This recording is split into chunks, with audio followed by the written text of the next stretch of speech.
Welcome to Church Media HQ. I am your host, Luke Clayton, and I am really glad to have you with us for this episode. Now, I just got done watching the WWDC from Apple, which stands for the Worldwide Developer Conference, and that is what we are going to be discussing today.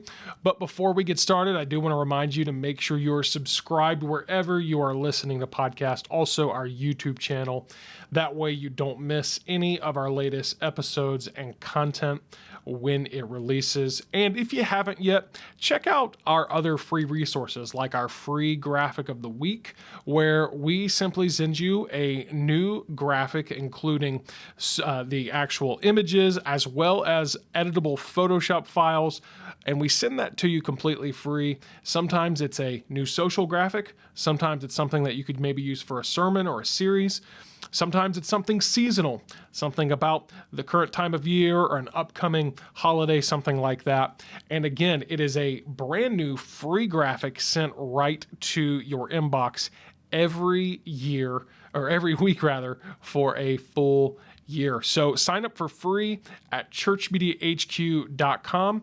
That's churchmediahq.com. Get the free graphic of the week delivered right to your inbox every week, completely free. churchmediahq.com. Well, Apple just had its Worldwide Developer Conference, and I'm kind of one of those nerds who, for the longest time, I was very consistent on every time Apple had a event, I would watch it live, and I would, take it all in. In recent years, it's been a little bit more difficult to keep up with every single event in terms of live. They have 3 or 4 of them a year, depending on the year, and so actually watching it live is something I don't get to do as often. However, I was able to watch today's, and I want to kind of give you the summary, because I'll tell you, this is nearly a 2-hour long event. If you want to go watch it on Apple's website, go for it. But I want to give you what is relevant, probably most relevant, I should say, to you, because the thing about the Worldwide Developers Conference is that it is geared for just that, developers. So it is designed for those who are developing apps and softwares for Apple's platforms, and therefore they tend to focus in on some really technical things. And so I'm going to hit what I believe are the high points, are the points that are most applicable to the average consumer, and the parts that I believe will be most helpful to you as a leader, as someone who's maybe using what Apple has to do what you do on a daily or even weekly basis, and so on and so forth. And so let's jump right into it. The first aspect that they covered was the coming iOS 16. So we're currently on iOS 15. This would be iOS 16, which is designed to run on Apple's iPhones. And the first thing that they covered was the iPhone lock screen the ability to customize your iPhone lock screen more. If you have an Apple Watch, this is kind of what they've done. They've taken this concept of your Apple Watch, you're able to customize the face of your Apple Watch. They've basically taken that concept and translated it over to the iPhone. So you can adjust the styles, the colors, the fonts. You can actually play with widgets on your lock screen. You can have multiple lock screens that you can switch in between the different lock screens at will if you want, that all have different functionalities. They're moving the notifications on your lock screen to the bottom, and in this interesting way. And of course, I will say that is the one thing that you would benefit from actually going and watching it, or at least looking it up on Apple's website, is to see a visual demo of how this works. I'm doing my best to describe it to you. But yeah, the notifications at the bottom of the screen. And then they have something interesting where they called it some type of, I forget the exact term they used, but it was a more or less a live mode for notifications. So for example, the best example that they gave, I think, was being able to live watch updates on scores on a sports, a game from like a sports team. So you could watch the score, you could watch the time that was left, and so forth. And so all of that happens right there live on your lock screen. So instead of just getting constant push notifications or having to ask Siri, what was going on in terms of their of like, hey, give me the update to the game. It gives you a little live ticker there at the bottom. I think that's pretty cool. And so that is that. Also with the lock screen, it's going to be associated more with the focus modes. Now, focus modes is something they introduced last year that I have really come to enjoy. With focus modes, you actually can set based on times, based on times of the day, based on apps that are open. You can set these certain settings for your notifications. And so, for example, if you try to text me or call me during the mornings, I'm not going to get notified about that because I have a work focus on. It knows that my phone, I've told it between this hour and this hour not to give me certain notifications, with the exception of some people. That way I can focus in on doing work. Also, it applies when I have certain apps open. So for example, right now, even while I am recording, I have a focus mode that I've made for actual recording. And so therefore, I'm not able to get certain notifications while I'm recording this content. That way I don't get interrupted by phone calls, text messages, things like that. So what they've done now is they've taken that focus mode and they've actually allowed it, because the other nice thing about focus mode is that you can enable certain apps and app pages on your phone. Once you unlock your phone, you can enable certain app pages to be associated with certain focus modes. So for example, if I'm in work mode, it's not going to show me my social media or streaming apps or whatnot, so that I'm not distracted by those apps during work mode. And now they're doing the same thing with the lock screen. So if you're in a certain focus mode, it'll have you can associate a certain lock screen with that. So for example, again, if you're in work mode, you could have maybe a more professional photo as your background if you wanted a more work vibes looking type of font and colors and widgets and all of that. So very interesting. Like I said, it kind of, if you have an Apple Watch, it feels very much like that, being able to customize those watch faces. Now you can do that same thing with your lock screen. Now, I think that probably the most practical feature coming in iOS 16 to the iPhone, which, by the way, all of this also translates to the iPad and so forth. That's another thing nowadays. So many of these features cross to different actual operating systems and platforms on their different devices, that pretty much everything I'm going to mention right here is also available on iPad, and many of them are available on Mac as well. And again, if you check out Apple's website, you can get a full, wrap your mind fully around what each software is going to do. But the best one that I think it might have been one of the most practical ones announced across the board, is now in your messages, in your iMessages, you can actually edit messages after you send, and you can unsend a message. This is a feature that's been available in apps like WhatsApp, Instagram Messenger, maybe Facebook Messenger. This has been available in apps like that for a while, and now that's coming to your actual messages. So if you send a message to the wrong person, you can unsend it. Or if you misspell something, you can edit it and correct it potentially before the recipient reads it. And what I've really been wanting for a long time is to be able to mark messages as unread. This is a popular feature of most email clients and when you manage your email.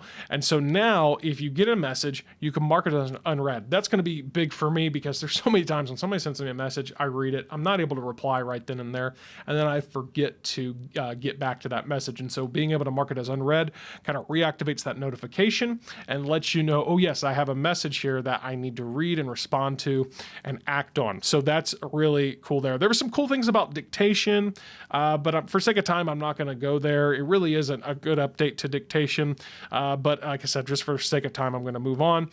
You also, last year, they did release a feature where you could have, you could take a photo of something with text, and then the camera would intelligently basically decipher the actual text that you could copy and paste. So if I took a picture of a sign with a phone number on it, I could copy that phone number and paste it in notes or in messages, or I could even intelligently tap on that phone number and call. This was really cool to see. And honestly, it's one of those features, I didn't believe it till I saw it when it actually came out. And now it has been so useful. You take a photo of some type of piece of paper or a business card or something, and you've got all the information that you can copy and paste right there. Well, they're taking that to the next level in that, first of all, they now have that live text feature in videos. So if you're watching a video, you can pause the video and it'll analyze that frame of the video, and you can copy and paste text out of that video.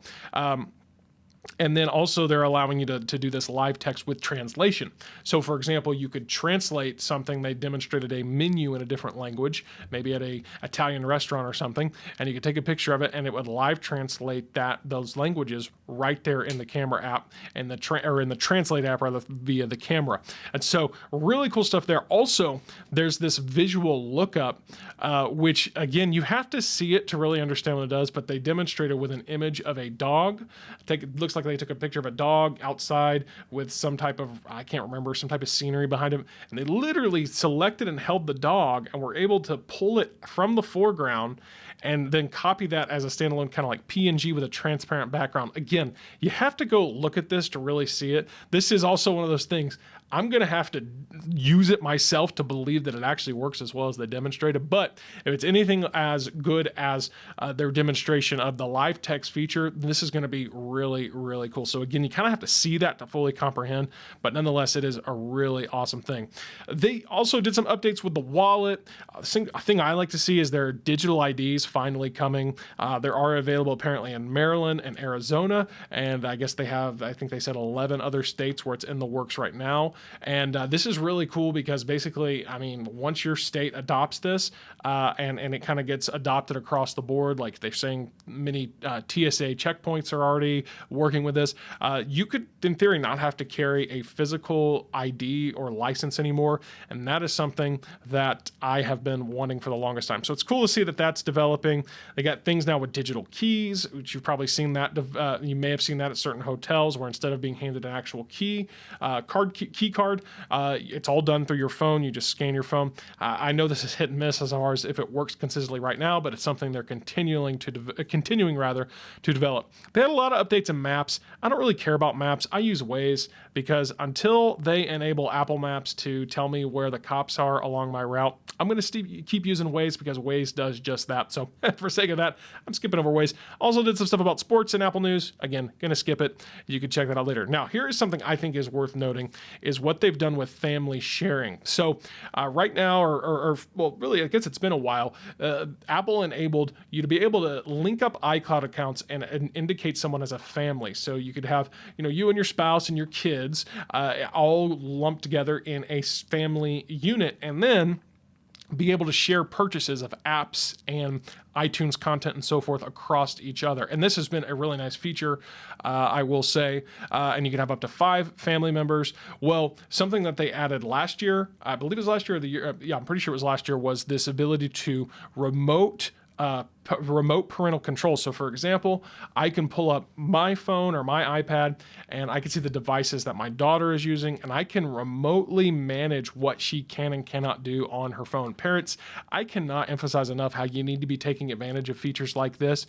I've really, for sake of time, again, I'm not going to go too far down this hole, but there is a lot that can be, I believe, benefited from children to not completely limit tech, but not give them complete untethered access to tech either.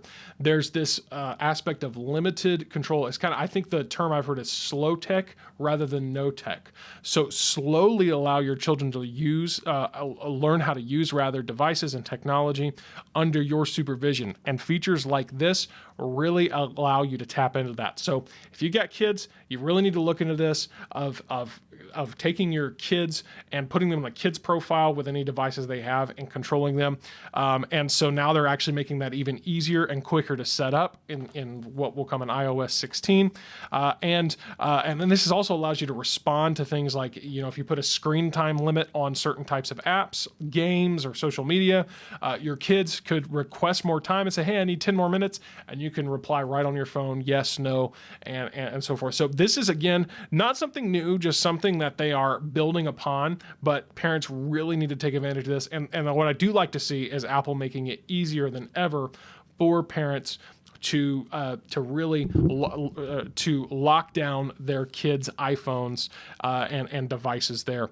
With that, they're also adding the ability to have a shared iCloud photo library. Now, this is something that Google Photos has been doing for a while, but now you can share all or select photos of maybe certain people with your entire family. So, for example, I could share my entire pictures of my daughter with everyone else in my family that wants to see pictures of her, which is pretty much everybody, parents and grandparents and uncles and aunts. I could say, hey, let me share this with you, and then anytime we have a photo taken of my daughter, you're going to see it. Or if I really wanted to be crazy, I could share them with all my photos. But whether you wanted to share all your photos or just select photos, it will do it automatically. Also, if it automatically detects photos of people in photos that you take, it will share them with the family in real time. And of course, you can tweak the settings to do it as you want, but these are the capabilities that you could take advantage of with that. So that is iOS. That is iOS 16 itself. Now, they did take a moment to talk about the Home app, and the only thing worth noting here is that we are seeing something through a initiative they call Matter.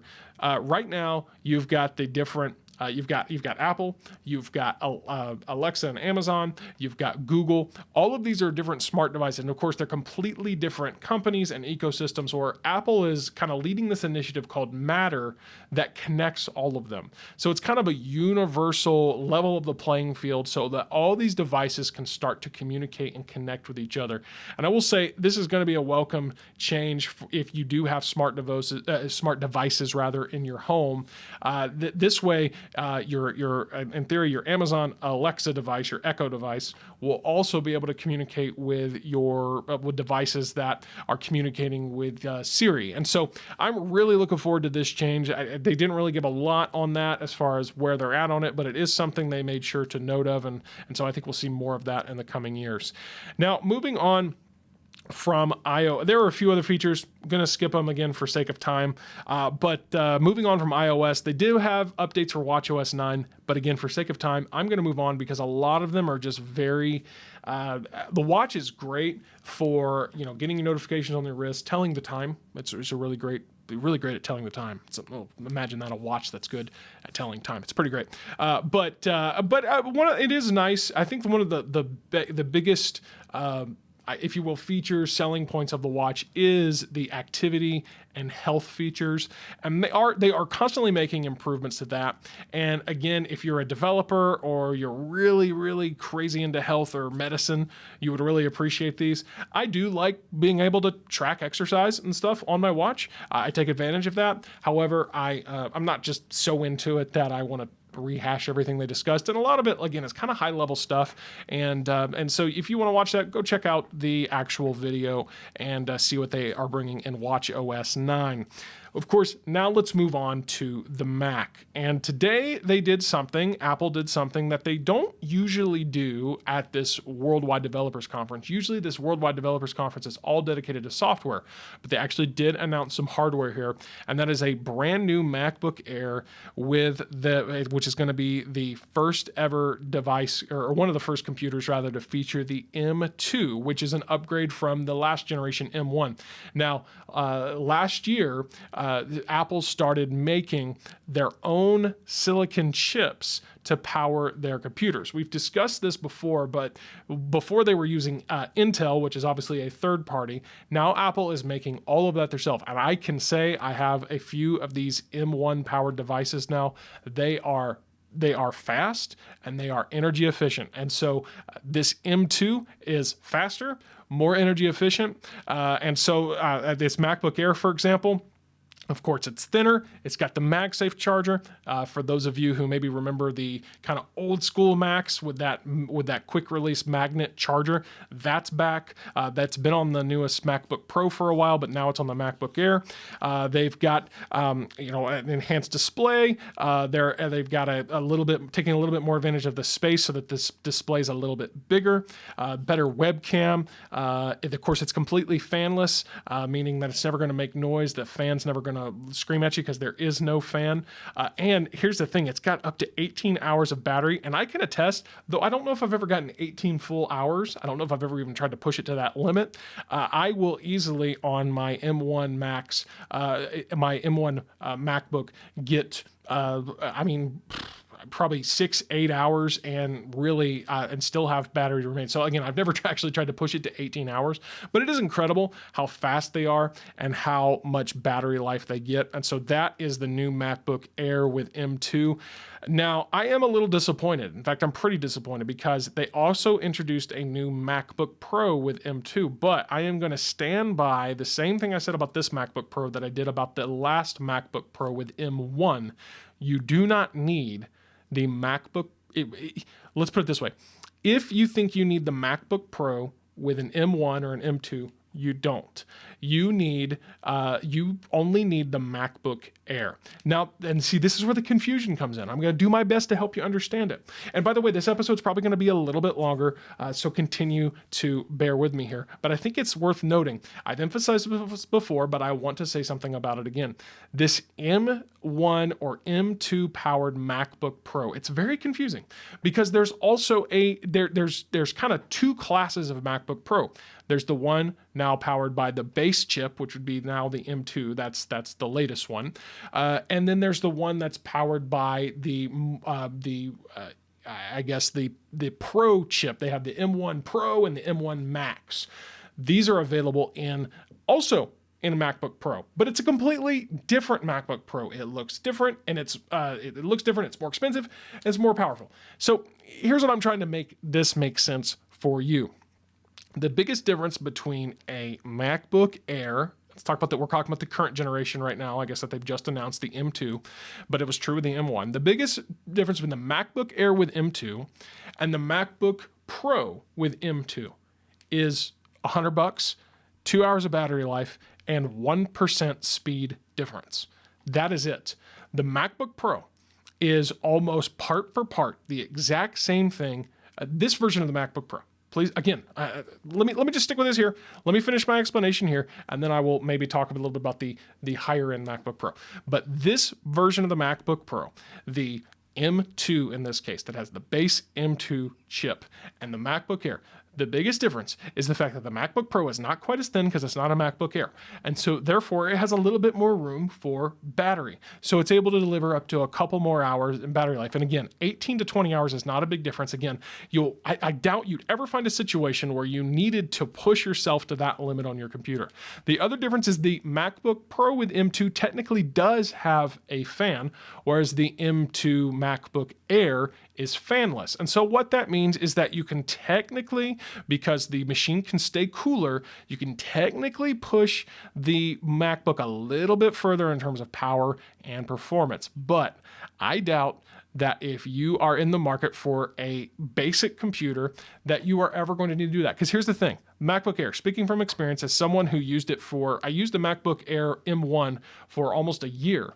I was able to video edit, run Photoshop, edit 4K video, do some very advanced tasks, and I never had an issue with performance. I never once I wish I just had the $100 more or $200 more MacBook Pro with M1, or in this case now the M2. Now, that said, I will take a moment to talk about the latest, the true, what I call the true MacBook Pro.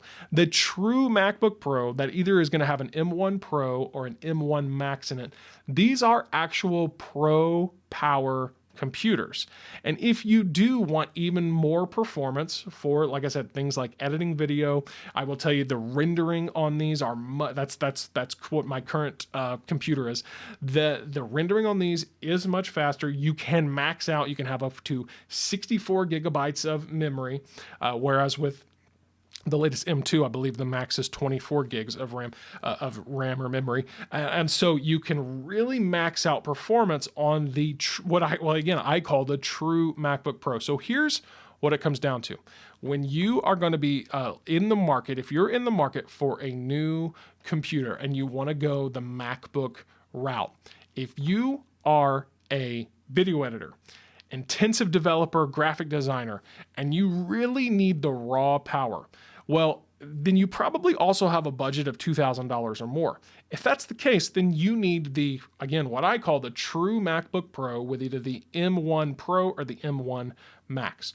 If you're not that, then you are just what probably 90% of computer users are, and what you need is just a simple consumer device where you can check your email and get on the internet and, do all the different basic things that most workers, most people, even people that use it in a professional setting, are going to use it for.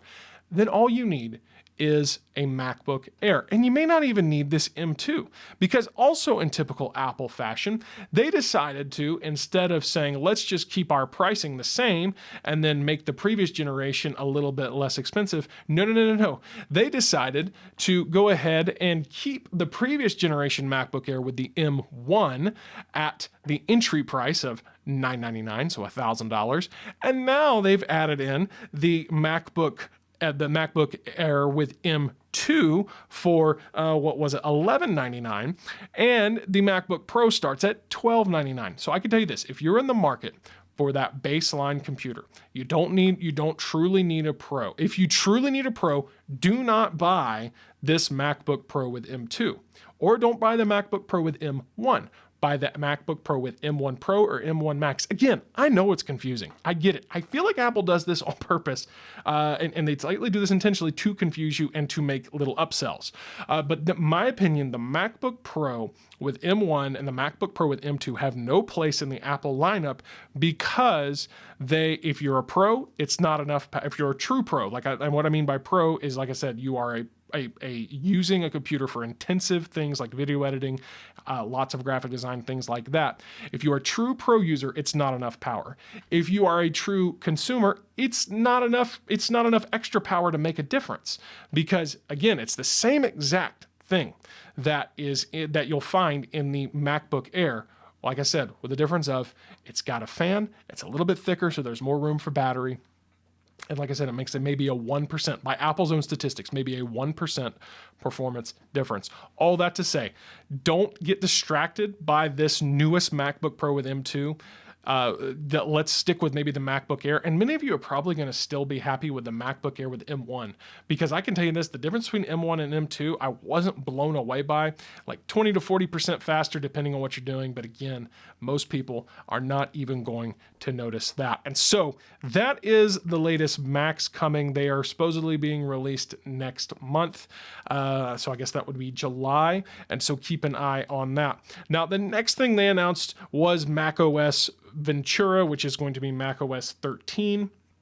This is going to be the software update that comes to all Macs. And so a few things to hit. I think the most important thing to note, I'm going to skip over some things again for sake of time. I don't use the Apple's built-in Mail app, but they have made some improvements to that. And so you can undo sends within a limited amount of time. You can schedule send. You can remind an email to come back to you later, which, by the way, that's why I've been using features like that are the reason I've been using a third-party mail app for the longest time. I don't know if this would make me switch, because I really do like my mail. I use Spark Mail, which is a free mail client. That's what I use, but it is nice to see these changes coming to the actual built-in mail email app. Safari, some nice changes, things. I think the most notable thing, though, is their implementation of something they're calling passkeys. Basically, they are looking at a future without passwords, and rather than a password, everything is going to work through the biometric scanning devices of your MacBook, your iPhones, your iPads. So that would be Touch ID and Face ID. Instead of me typing in a password, it's going to say, and again, this is something visually you might want to go watch and see how it works, but it's going to be like, instead of creating a new password, it's just going to authenticate everything by that Touch ID or that Face ID, and then it's going to store that across devices. This is going to be a huge step forward in security. As even Apple admitted, it's going to be a long journey getting there, but their goal is to kind of blaze a trail in getting rid of passwords, which, as you probably have heard, the more we rely on passwords for our credentials and security, the more of a threat that becomes in terms of getting hacked and things like that. And so this is a welcomed change. They mentioned a lot of stuff about gaming. I don't care. I'm gonna skip it because I do not use my devices for gaming hardly ever. So moving on from that, and then continuity. This was pretty cool. Now there's FaceTime handoff. So if I take a FaceTime call on my phone, I can pass it over to my computer or to my iPad. I can switch it over, and they claim that it's completely seamless. And I think probably the other, I really like the MacBook, or the messages rather, send and unsend feature and edit after send. That was really cool, but I think probably the most really kind of groundbreaking change here, or a feature they're going to add rather, is now you'll be able to use your iPhone as a webcam on your computer. So they demonstrated taking an iPhone, mounting it to the top of your computer like this, and they've got these little mounts that they're working on and so forth, but mounting it to the top of your computer like this, and it just automatically works when you open FaceTime or another app that needs the camera. It's going to use your actual high quality camera on your iPhone. I mean, literally, this is the iPhone nowadays is such an incredible camera, and to be able to use that as a webcam, people that watch the podcast, or they watch by way of YouTube, or even when you get on some type of call with me, a Zoom call, you'll see that I have a really great camera here. I have this nice blurred background, and it looks really professional. Well, that's because I actually have a high-end professional camera hooked into my system, and so therefore I'm able to use this high-quality mirrorless Sony A7S camera as my actual webcam. Well, now people are going to be able to have a similar high quality. You can use the portrait mode, so you get this blurred effect and everything, and you can use that as you're using your iPhone as your webcam. So that was really cool. It's got the center stage feature, which means if you move, it's going to follow you. It's a really cool feature they've got on iPads already. And so it's going to be a really awesome feature, and I'm really looking forward to that. They even demonstrated a way to have like a desk view. So, and again, it just boggles my mind how they're able to do this. So without having to touch the camera or anything, you can switch to what they call desk view, which is going to use the ultra wide lens of the camera to show what's on your desk. And again, this is something that I would encourage you, if you really think is cool, go check out the video from the event and watch how it works. It is really impressive. And then they got to iPad OS 16. Basically, everything we've talked about in iOS is there. All these different features. They're doing some more with collaboration and things like that. And on the kind of the utility side of things, in terms of the way things work, they're bringing a lot more desktop type of feel to things like the document menu, advanced find and replace, customizing toolbars, things like that. And then they are allowing you now, and this is probably the biggest update for the iPad, and it's also something they mentioned in macOS, but I think it's because in macOS I was like, I don't really care about that for that, but I can definitely see me liking this on the iPad, is something they call Stage Manager, which allows you to manage multiple windows on your iPad. So it's getting us closer than ever before to using our iPads more like computers. Now, with iPad OS 16, if you plug in your iPad into an external display, you're going to be able to take full advantage of that external display and actually drag and drop windows between the displays. And it really has a very similar feel to Mac OS. So Stage Display is really hard to describe in terms of exactly how it lays out and works. But basically, if you have multiple apps open, it will show you the ones you're not using actively to the side, show you the main one in the middle, still leaving room for the dock with whatever apps you want to open next at the bottom.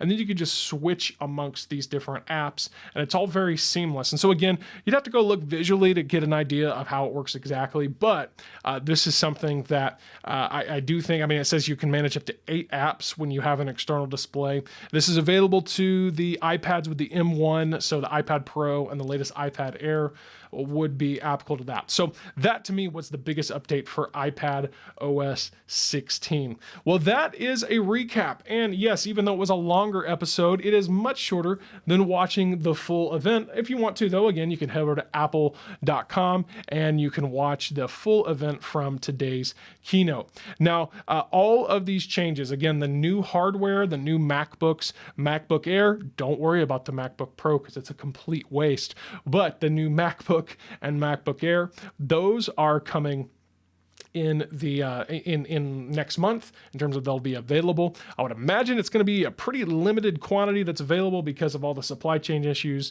Apple has not been immune to that, though they've done a pretty decent job of managing that. And but then also the software, all the software launches are coming later this fall. They did not give specific dates. Now, one thing I will note that they did not mention was they did not say anything about tvOS, which is, of course, the Apple TV. Usually they announce this alongside. Now, they alluded to it maybe when they talked about the Home app, so they said nothing about that, which tells me they might have something big for TV in general coming this fall. And so we'll see more about that. But all of the software, iPad OS, iOS, Mac OS, and watch OS, those are all set to launch later this fall. Well, did I miss something? If there's something that they talked about that I missed, didn't cover, skip for sake of time, but you thought was important, let me know.